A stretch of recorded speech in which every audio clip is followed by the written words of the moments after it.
Imagine for a second, just picture a child born into an absolute dynasty. Like royalty, right? Or massive generational wealth. Exactly. We are talking immense inherited wealth, trust funds, royal titles. I mean, the whole 9 yards. Right. By every earthly metric, by every, spreadsheet and societal expectation, this kid's financial future is completely locked in. It's impenetrable. Guaranteed. Right. Guaranteed. Yet, according to a towering stack of ancient Sanskrit texts sitting right in front of me today, if you look at the sky at the exact moment of that child's birth. And you notice a very specific void. Yes, a quiet void. If the moon is sitting in a section of the zodiac completely alone. Meaning no planets ahead of it and no planets behind it. Exactly. Then that prince, despite all the trust funds, is destined to become a beggar. It's a striking image, isn't it? It's wild. The texts actually use this dramatic language. They say he'll become obscure, miserable, penurious, and drudge as a menial. The sheer audacity of an ancient system claiming that a geometric void in the sky can just, completely override the tangible reality of a royal treasury. It completely challenges our modern conception of how prosperity works. Right. It flips the script entirely. It really does. It takes wealth from being this purely terrestrial pursuit of diversified portfolios and compound interest and turns it into something deeply cosmic. Which brings us to today's mission. Yes. Welcome to another deep dive. Today, we have a massive and, frankly, mesmerizing mission for you. We really do. We are taking a stack of some of the most complex, mathematically rigorous, ancient texts ever written on the Indian subcontinent, and we're going to crack their code. We're looking at exactly how ancient Vedic astrology defines, predicts, and quantifies prosperity. And we should clarify right away that we are diving into a monumental intellectual effort here. Oh, absolutely. The ancient scholars who codified these rules, they weren't just guessing based on superstition. Right, they weren't just making things up. No, they were attempting to build a comprehensive architecture, a framework of human potential. Operating on the premise that the universe and a single human life are totally linked. Inextricably linked. So our focus today is on a specific subset of this system known as Dhan yogas. Which literally translates to wealth yogas, or combinations for wealth. Okay, let's unpack this term right away because words carry so much modern baggage. They really do. When you hear the word yoga today, your mind probably goes straight to a dimly lit room, some Lululemon, and holding a warrior pose for slightly too long. Yeah, sweating on a mat. Right. But in this context, the root of the word means something entirely different. The Sanskrit root, yuj, means to join, to yoke, or to unite. So it's about connections. Exactly. In these astrological texts we're dissecting, a yoga is a highly specific mathematical union. It's the alignment of specific planets ruling specific zodiac signs. Sitting in specific geometric houses relative to the horizon, it's actually much closer to a chemical formula. Like, you put the right elements together under the right structural conditions, and a reaction occurs. Yes, and here the reaction is Dhan, affluence, resources, and material power.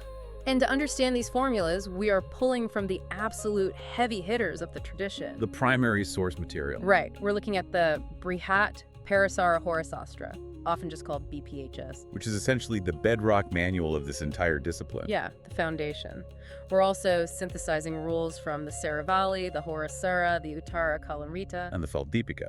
Plus some highly nuanced texts like the Jataka Saradeep and Lakojattakam. This is thousands of pages of incredibly dense material. And it's important for you listening to know that these texts represent a conversation spanning centuries. Different sages and scholars building on foundational principles. Right. Sometimes introducing mind-bending exceptions and constantly refining the mathematics of how human karma materializes as physical resources. They treat wealth not as a lottery ticket or some random stroke of luck, but as a rigid cosmic accounting system.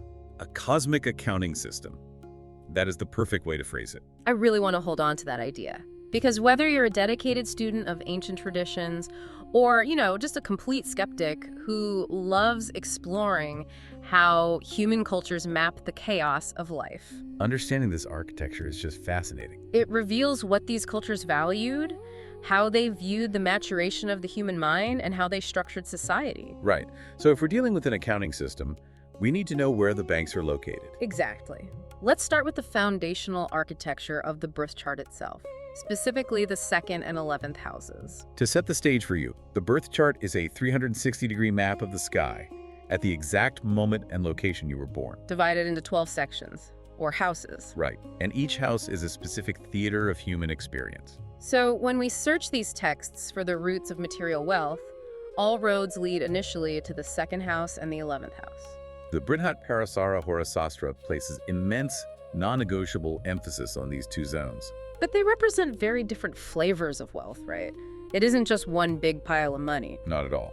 The texts define the second house as the house of accumulation. It's the vault. Exactly. It rules over the physical assets you can gather, your family's accumulated resources, your literal food, and, interestingly, your speech. The inclusion of speech in the second house is actually quite profound. It is.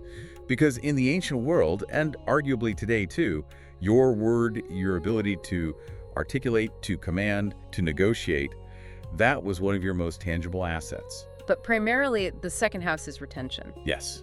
It is what you hold on to. A strong second house means the vault has thick walls. However, the vault is totally useless if nothing is flowing into it. Which is exactly where the 11th house steps in. Right. The text referred to the 11th as the house of gains. It is the inflow. It covers your regular income, Yeah. the profits from your business ventures, your broad social networks. And the overarching concept of your desires being fulfilled. Right. So if the 11th is the inflow and the second is the retention, that brings us to the most fundamental day yoga we found across all these sources. The mutual exchange. Yes. It is the bedrock of financial stability in this system. So how does a mutual exchange actually happen? It happens when the planetary lord of the second house is physically sitting over in the 11th house. Okay. And simultaneously, the lord of the 11th house is sitting in the second house. Let me try to put a modern spin on this for you. If the second house is your high-yield savings account, Okay, yeah. and the 11th house is your corporate paycheck, having this mutual exchange is like setting up a flawless, frictionless, automated, direct deposit. That captures the mechanics perfectly. Your income perfectly feeds your savings without you even having to think about it. And because the energy flows both ways, your savings, maybe through dividends or interest, are constantly generating more income. There is zero leakage in that system. The two spheres of life are essentially hosting each other. The planet responsible for bringing you money feels completely at home in the environment of saving it. Exactly. And the planet responsible for saving feels completely at home in the environment of earning. It creates an unbroken synergistic loop. But the texts introduce a third critical variable to this banking system, don't they? They do. One that often dictates whether that loop operates with ease or immense friction. And that's the 9th house. Right, the Bhagasana. The texts call it the house of fortune, luck, or divine grace. The sources state that a strong 9th lord placed in its own 9th house generates immense affluence. Yes, they are very clear about that. But I have a hard time fitting this into our banking analogy. Wait. I mean, if the 11th is earning and the second is saving, I could theoretically just grind it out, right? You mean just through sheer willpower? Yeah. Work 80 hours a week, save every penny. Why do I need the 9th house? Well, you could grind it out, absolutely. Right. But the texts argue that effort without grace is exhausting. And fragile, I imagine. Very fragile.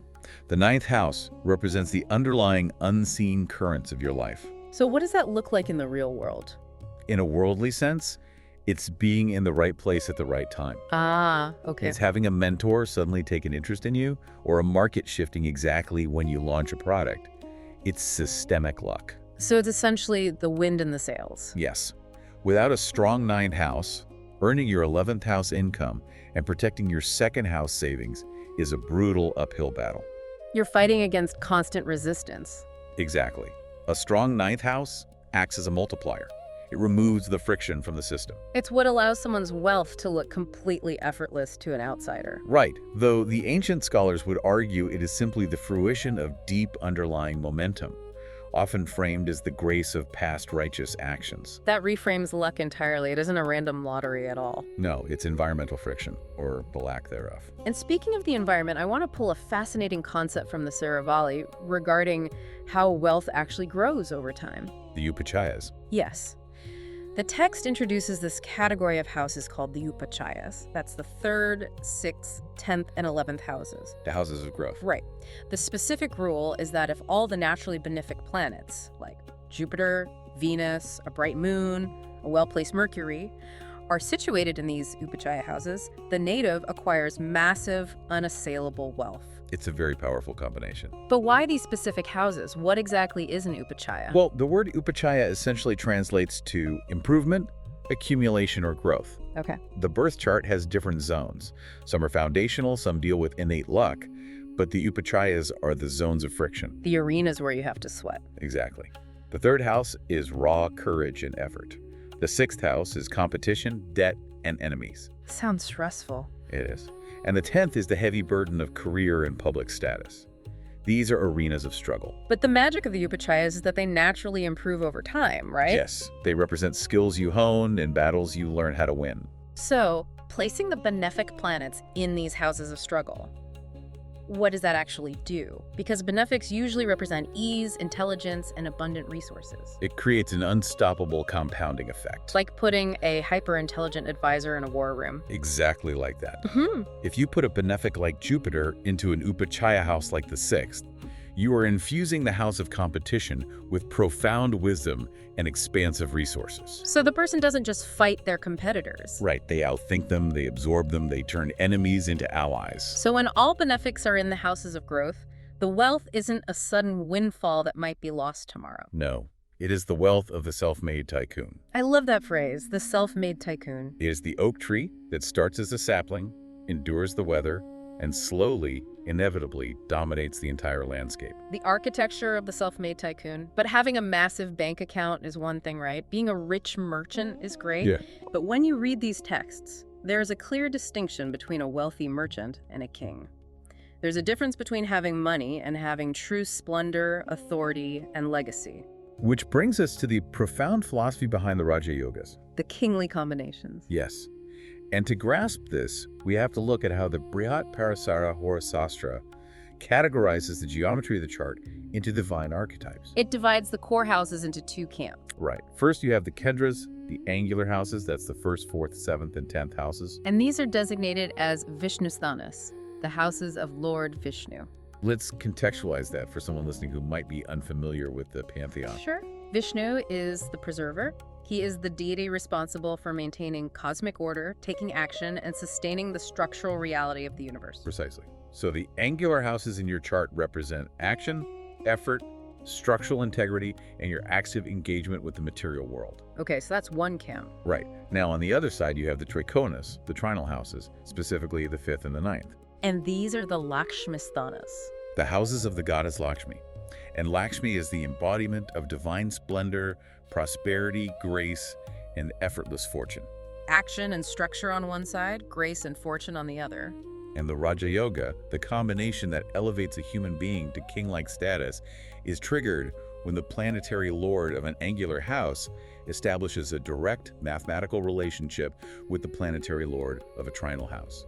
It's the moment Vishnu meets Lakshmi in the architecture of your life. Exactly. That union is what creates the mandate to rule. Let's get into the weeds of how that relationship actually forms, because the texts are very rigorous about the rules of engagement. They can't just be vaguely in the same area. No, not at all. The texts outline 4 specific ways these planets can link up. First, the mutual exchange, which we've discussed. The angle lord sits in the trine, and the trine lord sits in the angle. Right, they swap houses. Second is mutual aspect, meaning they are positioned across the zodiac, looking directly at one another. A line of sight. Third, a simple conjunction, where they're sitting in the exact same room, the same house together. The most direct contact. And fourth, a specific mutual angular or trinal placement relative to each other. What is truly compelling here is the underlying psychological and worldly reality this math describes. How so? Well, wealth, represented by Lakshmi, is notoriously fickle. Oh. Fortune comes and goes. The lottery winner goes bankrupt 3 years later. Right, we see that all the time. But when wealth and innate fortune are structurally married to righteous action, duty, and preservation represented by Vishnu, the wealth changes state. It becomes solid. It becomes a legacy. It ceases to be just purchasing power and transforms into command. This is the divine mandate to lead. The union of sustained effort and divine grace creates a foundation that cannot easily be exhausted. It is the difference between someone who throws a great party because they have a lot of cash and someone who builds a university wing that stands for 400 years. That's a great analogy. Now, while we are looking at the big picture, the main birth chart, I noticed the sources constantly referred to other smaller charts when verifying these kingly yogas. the divisional charts. Yeah, they talk about the Hora and the Dwadamsa. How do these fit in? The main chart, the Rasi chart, is the macro view. But Vedic astrology is fractal. Fractal meaning it repeats at smaller scales. Exactly. The sages instruct us to take each 30-degree zodiac sign and mathematically slice it into smaller and smaller fractions to create entirely new, specialized charts called Vargas. They act as energetic microscopes. Precisely. The Hora chart divides every sign in half, and it is specifically used to diagnose the true strength of a person's wealth. And the Dwadamsa.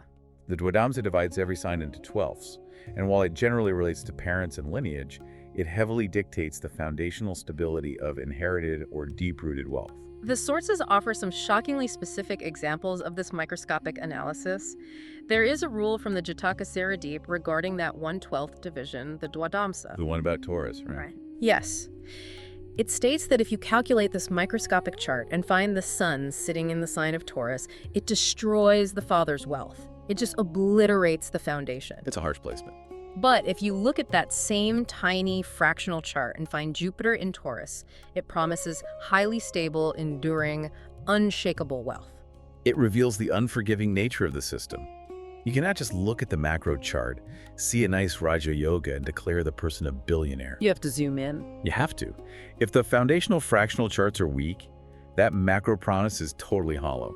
The Dwadamsa shows the deep subconscious bedrock. So a sun afflicted in Taurus there means the psychological or literal inheritance is built on sand. Right, it will wash away under pressure. But Jupiter in Taurus means the bedrock is granite. The fractional charts are the ultimate system of checks and balances. Which naturally brings us to one of the most unexpected parts of reading these ancient manuscripts. The math. The exact math. When we think of astrology today, we expect broad, qualitative statements like, you will experience financial growth. Or, you will find an opportunity in real estate. Right. We do not expect cold, hard mathematics and specific timelines, but the Brihat Parasara Horasastra throws that completely out the window. It attempts to literally quantify prosperity. Yes. The texts shift aggressively from qualitative description to quantitative prediction. They attempt to calculate the exact payout of the cosmic accounting system down to the year and the coin. Which is fascinating from a historical perspective. I have to list some of these out because they are mind-bending. These are known as the Nishka Yogas from BPHS. Let's hear them. Formula 1. If your 11th lord of income is sitting in your 3rd house of effort, and there is a naturally benefic planet sitting in the 11th house, the text says you will acquire exactly 2,000 nishkas in your 36th year. 2,000 specifically. Exactly. Formula 2. If the 11th lord is conjunct a benefic planet in an angular or trinal house, you receive 500 nishkas in your 40th year. Formula 3, and this is the jackpot. If the 11th house is occupied by Jupiter, the 2nd house is occupied by the Moon, and the 9th house is occupied by Venus, you get 6,000 nishkas. Massive payout. And Formula 4. A simple mutual exchange between the 1st lord of self and the 11th lord of income yields 1,000 nishkas in the 33rd year. It's incredibly precise. I mean, we are talking exact coin counts and specific birthdays. This is where we must apply rigorous critical thinking to historical texts. Yeah, how do we process this? Well, first, a nishka was a specific ancient Indian measurement of weight, usually gold, often formed into coins or ornaments. Okay, literal gold coins. Right, but if we read this with a literal fundamentalist lens today, we run to absurdity. We cannot realistically expect someone with the Jupiter-Moon-Venus alignment to just discover a buried chest of 6,000 gold bullion coins on their 40th birthday. Right, the cosmic FedEx truck doesn't just pull up. So how are we supposed to interpret these hyper-specific numbers? They are proportional indices of scale. They represent a ratio of magnitude. A ratio of magnitude. Explain that for us. The ancient sages were trying to codify the difference in scale between various planetary combinations. Okay, so comparing the relative power. Exactly. If a combination yielding 500 nishkas represents a very solid upper-middle-class existence, say a paid-off house, no debt, a secure retirement. A great life, but not empire building. Right. Then a combination yielding 6,000 nishkas represents a radically different stratosphere. That's CEO money. Yes. That is moving markets, creating industries, establishing generational trusts. The numbers are a mathematical shorthand to tell the astrologer this is a minor wealth yoga versus This is an empire-building wealth yoga. That makes total sense. It is a sliding scale. But what about the specific ages? The timing aspect. Yeah, the 33rd year, the 36th year, the 40th year. Why did they pinpoint those years instead of saying, you'll be rich at 21? That might be the most psychologically astute part of the entire system. Really? How so? Vedic astrology incorporates a concept of planetary maturation.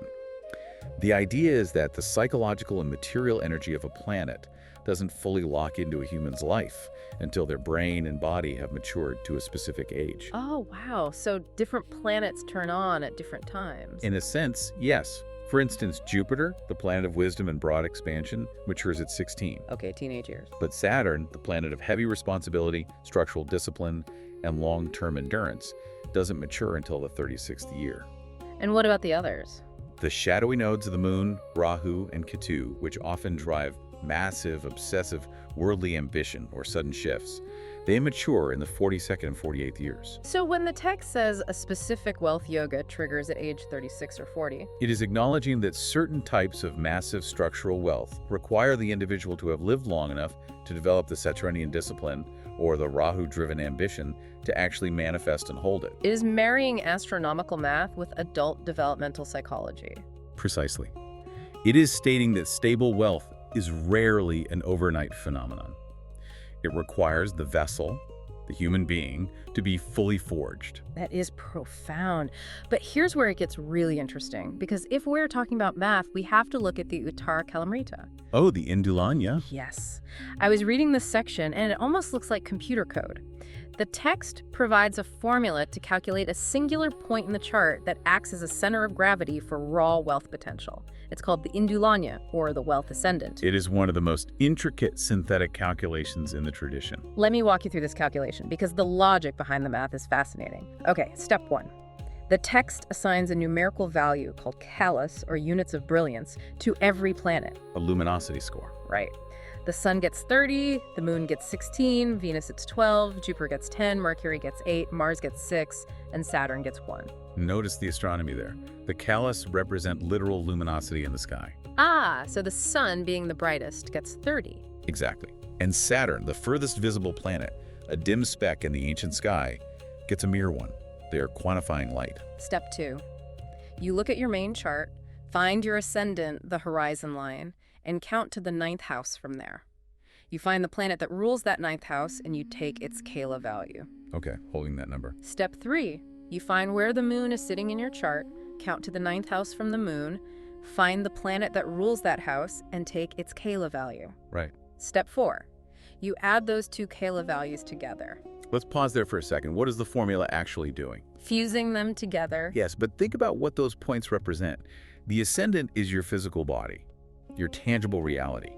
The moon is your mind, your emotional landscape, your perception. So it's linking the physical and the mental. Exactly. By finding the 9th house, the house of fortune, from both of these points and adding them together, the math is literally fusing your physical capacity for luck with your psychological capacity for luck into one combined mass of luminous energy. That is incredible. Fusing physical and psychological fortune. What's the next step?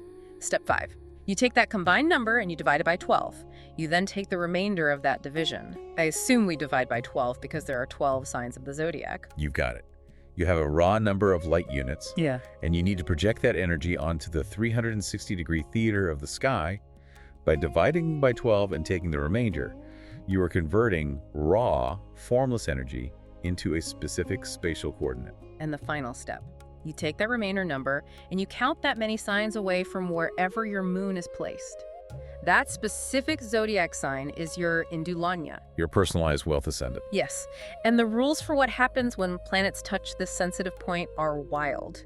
The text states that if a naturally benefic planet is sitting in that Indu Lagna sign without any malefic planets interfering, the person is a multi-millionaire. The wealth flows harmoniously. A benefic there indicates that the accumulation of resources is supported by society. It feels natural, and it doesn't destroy the person's peace of mind. But then the text says if a malefic planet like Saturn or Mars is sitting in that spot, the wealth is severely restricted, counted only in thousands. It creates friction. But, and there is a massive paradox here, the rule states that if that malefic planet is exalted, meaning it is placed in the absolute best, most powerful zodiac sign for its specific energy, It flips the script. Wealth returns. The person becomes a multi-millionaire again. Right. But how? How does the nature of a restricting, delaying planet like Saturn suddenly pivot to creating massive wealth just because it is exalted? This is one of the deepest psychological and strategic lessons of the system. We tend to think in binaries. Benefics are good, malefics are bad. Right, easy versus hard. But an exalted malefic does not suddenly become a gentle, nice benefic. It retains its harsh, severe nature, but that severity is sublimated into hyper-focused, aggressively ambitious, unstoppable drive. So an exalted Mars in the Indu Lagna doesn't bring wealth by, making friends and networking? Far from it. Mars is the soldier, the conqueror. Exalted Mars brings wealth through sheer dominating willpower. Hostile takeovers. Exactly. Strategic conquest, aggressive risk-taking, and the ability to outcompete and dismantle everyone else in the market. Wow. What about an exalted Saturn? Saturn represents delay, pressure, and cold reality. An exalted Saturn in the Indu Lagna brings wealth through superhuman endurance, Flawless almost robotic discipline, and the ability to build industrial-scale structures that take decades to complete. The exalted malefic acts like an engine running on pure, refined ambition. The wealth is massive, but the method of acquisition is fierce. It's relentless and often uncompromising. It's the difference between inheriting a fortune with a smile and conquering an industry with a sword. Very well put. And the math doesn't end with the Indu Lagna. The texts deploy another massive mathematical overlay called Ashtaka-varga. Ashtaka-varga is a masterclass in systemic analysis. It abandons the visual layout of the chart entirely. Right. It relies entirely on a complex matrix of points. It calculates how many positive points, or rekas, each planet contributes to every single house based on its specific distance from all the other planets. It turns the sky into a cosmic spreadsheet. And the text provides a crystal clear mathematical formula for a luxurious life. It states, if your 11th house of income has more points than your 10th house of effort, Right. and your 12th house of expenses has fewer points than your 11th house, Crucial step. and your first house, your ascendant, has the absolute most points of all, you are swimming in luxury. It is an impeccably logical equation. It perfectly describes the physics of wealth. It is the ancient equivalent of a cosmic credit score. Let's break down the logic. You want your 11th house of income to have more points than your 10th house of career and physical effort. Why? Because it means you are highly leveraged. Exactly. You earn disproportionately more than the physical sweat equity you put in. Your money works for you. If the 10th is higher than the 11th, you are working 90 hours a week and barely making rent. You are highly inefficient. And then it mandates that the 12th house, the house of expenses, loss, and hidden drains, must have fewer points than the 11th house of income. Basic cash flow management. Right. If the 12th is higher, you could be bringing in $10 million a year. But if your lifestyle, your debts, or your bad investments cost $10,001, You are broke. you are just broke at a much higher tax bracket. The leakage destroys the system. But the true stroke of genius in the Ashtaka-varga formula is the requirement for the first house. Yes, the ascendant. Your physical body, your personal vitality, must have the most points of the entire chart. Because what good is a perfectly leveraged income stream and brilliantly managed expenses if the container used too sick, too frail, or too psychologically unstable to actually hold and enjoy the wealth? The texts understand that immense wealth brings immense pressure. Absolutely. If the first house is weak, the person crushes under the weight of their own empire. They might have the money, but they lack the vitality to wield it. It proves the ancient astrologers viewed wealth not merely as an external pile of gold, but as a holistic biological and psychological reality. Total ecosystem. Okay, we've explored the banking houses, the Raja Yoga geometry, the Nishka coins, and the intense math of the Indu Lagna and Ashtaka-varga. That's a lot of ground. It is. Let's pivot from the overarching structures to the specific actors on the stage, the planets themselves. Because certain archetypes have an innate affinity for material dominance. Right. Reading through BPHS, it's clear that certain planetary combinations act as natural power couples for generating abundance, especially when they anchor the first house. The house is the environment, the math is the underlying physics, but the planets are the characters actually performing the play. The text lists out specific great affluence yogas. For instance, having the sun in its home sign of Leo, sitting directly on the ascendant and being aspected by both Mars and Jupiter. That's a very regal combination. Or having the moon in its home sign of Cancer on the ascendant, aspected by Mercury and Jupiter. Notice the pattern there. The core requirement is that the rising planet must be in its own sign. Why is that so critical? The first house is the self, the identity. When a planet sits in its own sign in the first house, it is like a king sitting on his own throne in his own capital city. Uncontested power. Right. He has total, uncontested command of his local resources. He is not a guest in someone else's house. But a king cannot rule an empire alone. He needs a cabinet. Exactly. And that is where the aspects come in. The Sun in Leo is pure royal authority, but to translate that into worldly affluence, it needs the martial, strategic execution of Mars. And the broad, visionary wisdom of Jupiter looking at it. Right. It is a network of planetary support. And yet we have to be incredibly careful not to oversimplify. A strong planet in a strong sign is not a universal guarantee of the same type of wealth for everyone. No, the context changes everything. The specific horizon line you were born under changes the entire diagnosis. And this brings us to an absolutely fascinating masterclass found in Volume 2 of the Saravalli. The Jupiter and Pisces examples. Yes. The text isolates one specific, seemingly wonderful planetary placement. Jupiter, the planet of wealth and expansion, sitting in its own sign of Pisces, right in the first house ascendant. Sounds perfect on paper. It does. But then the text demonstrates how that exact same placement yields drastically different financial realities depending on the native's rising sign. Let's build out some profiles for these. This is where the system demands total synthesis. The horizon line dictates the house lordships, which changes the functional job of the planet. Okay, profile 1. Imagine a person with a Gemini ascendant. For a Gemini rising, the sign of Pisces happens to be the 10th house, the house of career, public status, and great worldly actions. Okay, so Jupiter's in Pisces in the 10th. Right. The text says this person will have abundant monetary gains, a happy profession, and be a broad-minded intellectual. In this scenario, the planet of wisdom and expansion is given the keys to the career sector. So it flows through their work. Exactly. The person's public actions are infused with grace. They likely build their wealth through teaching, consulting, law, or large-scale ethical enterprises. The wealth comes through the joy of their professional execution. Okay, profile 2. Imagine a person with an Aquarius ascendant. For an Aquarius rising, the sign of Pisces lands in the second house. The vault, the bank account, the family resources. Right. If Jupiter is in Pisces there, the text is wonderfully blunt. It just says, huge monetary gains, great honor, freedom from disease. This is the most literal manifestation of wealth.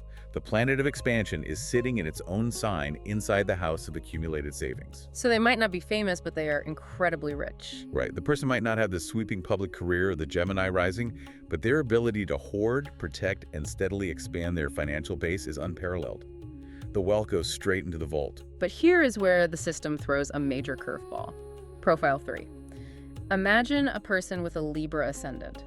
Okay. For a Libra rising, the sign of Pisces becomes the 6th house. Ah, the house of enemies, obstacles, disease, and heavily debts. Right. The text states that Jupiter in Pisces for a Libra rising does bring financial gains, yes, but it also brings acute distress due to debts. It's a completely different flavor of wealth. Why does the great benefic Jupiter suddenly cause debt anxiety? It is a question of planetary nature versus house environment. Jupiter's core nature is to expand whatever it touches. Oh, I see where this is going. In the 10th, it expands the career. In the 2nd, the bank account. Yeah. But in the 6th house, it expands the sphere of liability. So they take on massive debt. Right. Jupiter is also the planet of optimism and faith. Oh. A person with Jupiter in the 6th might have the supreme confidence to take out massive, highly leveraged loans to fund an enterprise. Because they believe everything will work out. Exactly. And while they might see large cash flow, the financial gains mentioned, they are constantly expanding their debt ceiling to do it. The wealth is built on a stressful foundation of obligations. So the takeaway here is profound. A good planet and a good sign isn't a blanket statement. Not at all. The specific geometry of your chart changes the grammar of the sentence. Jupiter in Pisces can be a joyful career, a massive bank account, or a terrifyingly large mortgage, entirely dependent on the moment you were born. The planets are the vocabulary, but the houses dictate the grammar. You cannot understand the story of wealth without understanding the grammar. Wow. Okay, if the houses are the banking system and the planets are the currency, we have to talk about the most liquid, fast-moving currency in this entire astrological economy. The moon. The moon. The moon is paramount in Vedic astrology. While the sun represents the soul's deep, unchanging structural purpose, The moon represents the mind. Our emotional landscape. Exactly. It is the emotional landscape, the perception of reality, and the daily fluctuating flow of consciousness. You can have all the Raja Yogas in the world, you can have a perfect Ashtaka Varga score. But if your moon is afflicted, If your mind cannot perceive opportunity or is too unstable to hold on to resources, the physical wealth will eventually collapse. the texts, specifically the Lakhu Jatakam and the Faldipika, dedicate an enormous amount of space to analyzing the exact physical space immediately surrounding the moon. The lunar yogas. Right.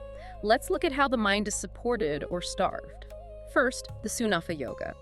This occurs when there are planets sitting in the second house away from wherever the moon is located. Okay. The texts say this creates self-acquired property, wealth, and wisdom.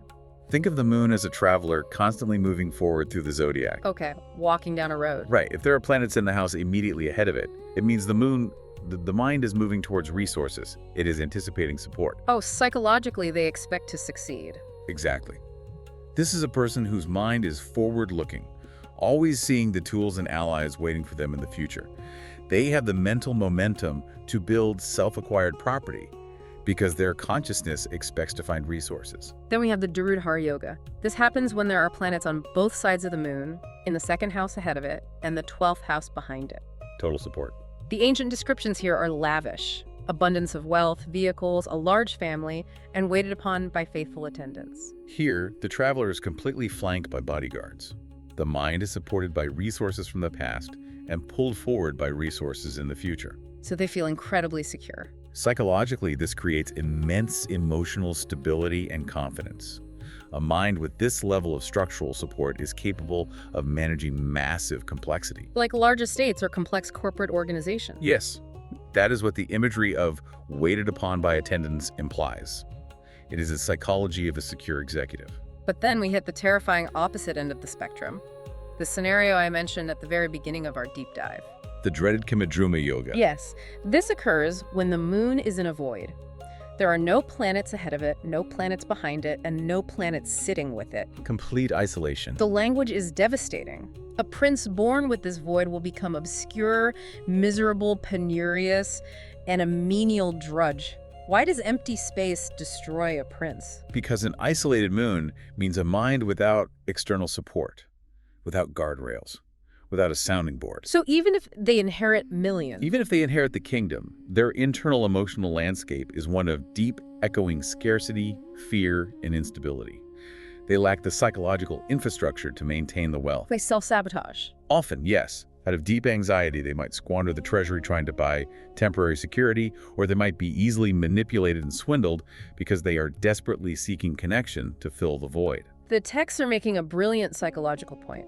Poverty is as much a state of mind as it is a state of the bank account. Exactly. If the mind is starving, the material reality will eventually follow suit. The void around the moon creates a void in the material life.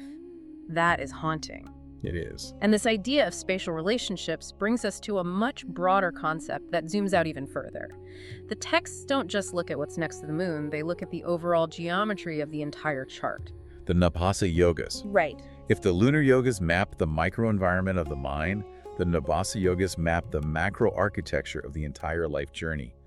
They ignore the specific planetary lordships and just look at the physical shape that planets make against the backdrop of the sky. It's like stepping back and looking at the constellation of your destiny. Perfectly said. Let's look at a few shapes. There is Gada Yoga, which translates to a mace or a club. This forms when all 7 physical planets are crammed into just 2 adjacent angular houses. Extremely concentrated. The text says someone with this dense shape is constantly engaged in earning money, fiercely protective of their honor, and highly skilled in their specific trade. It represents extreme concentration of mass. When all the energetic force of the chart is crowded into one corner, it creates a narrow, laser-like focus. So they are totally obsessed. This is the chart of the obsessed specialist. They are swinging that mace to clear a singular path through the world. They aren't interested in being well-rounded, they're interested in conquering their specific niche. Then there is Amala Yoga, the lotus. This happens when the planets are distributed evenly across all 4 of the angular houses, the 1st, 4th, 7th, and 10th. The 4 pillars. The texts say this shape produces wide renown, immense wealth, and a person who performs hundreds of auspicious, noble acts. The lotus is the ancient symbol of ultimate stability and unfolding grace. By anchoring all 4 pillars of the chart, the self, the home, the partnerships, and the career, the structural integrity of the life is unshakable. It sounds so balanced compared to the mace. It is the architecture of a wise ruler who not only commands resources, but distributes them well, leaving a legacy of auspicious deeds. And if we look at even wider, more expansive distributions, we find Chakra Yoga, which is planets in 6 alternate houses, and Samudra Yoga, the ocean, which is planets distributed across the other 6 alternate houses. These are the widest shapes. The descriptions here talk about massive wealth, king-like status, and a life of extreme fluid privilege. When planets occupy alternate houses, they form a perfect geometric web where they are constantly throwing positive, supportive aspects to one another. There are no bottlenecks. The energy just circulates seamlessly. It truly is like the ocean, vast, deep, self-sustaining, and perpetually in motion. Now, here is where I have to push back a little, because this brings up a massive philosophical tension. A question of free will. Exactly.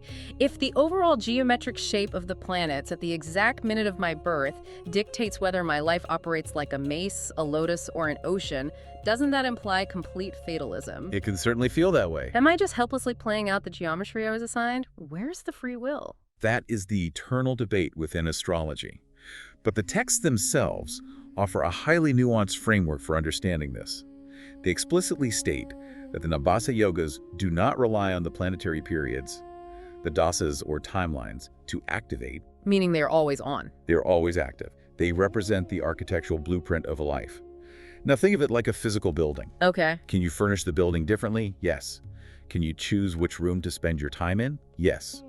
Will the weather around the building change over the years? Absolutely. And that changing weather is what the planetary timelines show. But the shape of the building doesn't change. Right. A structure built as a fortified bunker operates fundamentally differently than a structure built as a glass pavilion. The Nabhasa yogas dictate the structural reality, the parameters within which your free will operates. So if I am born with a Gada Yoga, the mace, my fundamental nature is always going to be intensely focused and specialized. I am the person swinging the mace. My free will dictates what I swing the mace at and how ethically I swing it, but I can't magically transform into the serene, balanced lotus. The underlying hum of the engine is set. It is the shape of your destiny, but you are still entirely responsible for how you walk the path. All right, if we are going to provide a completely comprehensive and impartial review of these sources, we cannot just spend the entire time looking at the dizzying heights of the billionaires, the kings, and the lotuses. We have to look at the shadow. I have to. You cannot truly understand how a cosmic accounting system builds wealth unless you examine how it bankrupts it. We must explore the Durudhura Yogas, the combinations for poverty, ruin, and structural decay. It is essential. The sages who authored these texts were not just writing inspirational self-help, they were cataloging the full, brutal spectrum of the human condition. They saw the failures too. They understood systemic failure, sudden loss, and chronic destitution just as intimately as they understood wealth. Drawing deeply from BPHS and the Saravalli, let's detail the major red flags. What do the cosmic structural failures look like? There are several key indicators. First, the most logical one. If the planetary lords of the 2nd house of savings and the 11th house of income are hidden away in what are termed the evil or trika houses. That's the 6th, 8th, and 12th houses. Right. The 6th house of debts and enemies, the 8th house of sudden destruction in the abyss, or the 12th house of expenses, isolation, and loss. When the lords of wealth are positioned in these houses, the structural piping is broken. Like a literal leak in the system. Precisely. If the 2nd lord is in the 12th, the vault has a massive hole in the floor. The savings drain directly into expenses. Oh, that's brutal. And if the 11th lord is in the 8th, the income stream is subject to sudden catastrophic shocks or gets tied up in endless litigation and hidden losses.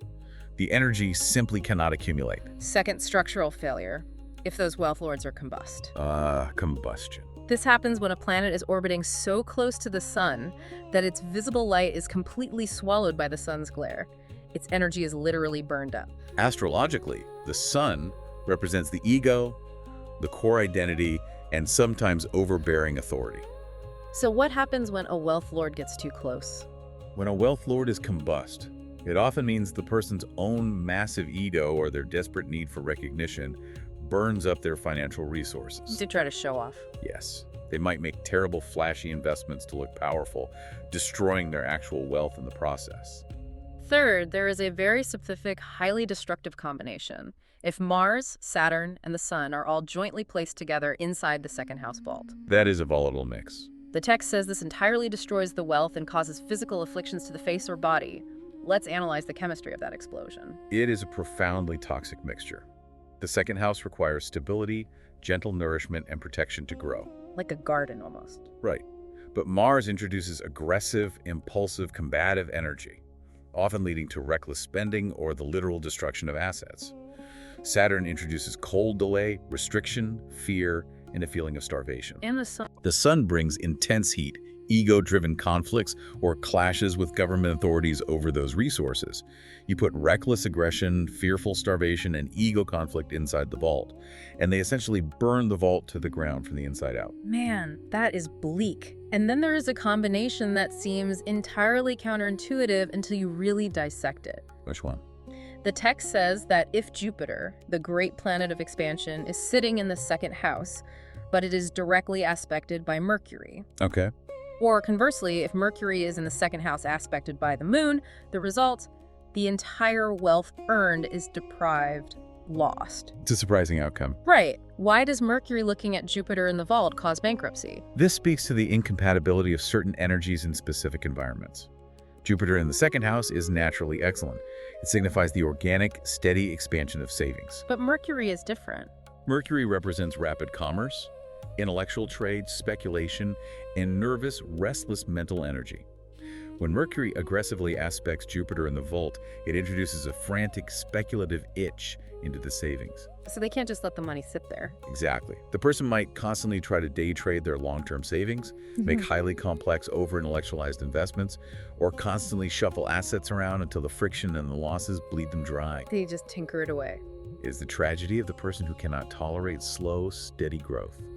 They have to constantly tinker with the machinery until it breaks. Tinkering the vault into dust, that is a painful, very modern-sounding problem. We see it all the time with crypto and day trading today. We really do.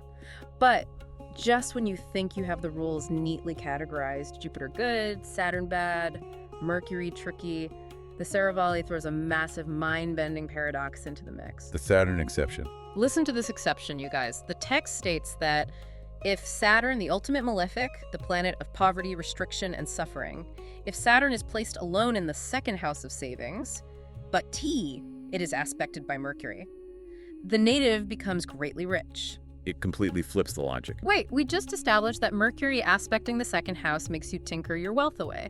And we know Saturn in the second house causes restriction. How do two seemingly negative or stressful indicators suddenly synergize to create a highly wealthy individual? This is the absolute genius of the Vedic system, and it proves that it values complex chemical synergy over simplistic black and white labels. So trace the logic for us. What is Saturn in its purest form? Yes, it represents restriction, but elevated Saturn is supreme discipline. It is ironclad endurance. It is the ability to delay gratification longer and harder than anyone else. Okay, so extreme saving. Saturn, sitting alone in the second house, creates an individual who is incredibly, almost painfully disciplined with their resources. Left entirely to their own devices, this person might just become a miserable miser, hoarding pennies in a mattress and living in perceived poverty despite having cash. Scrooge McDuck, but without the swimming pool of gold, just the misery. Exactly. But then you introduce the aspect of Mercury. The trader. Right. Mercury is the planet of commerce, intellect, market dynamics, and trade. Mercury looks at that Saturnian discipline. It looks at that massive pile of hoarded potential energy, and it says, let's put this to work. Oh, wow.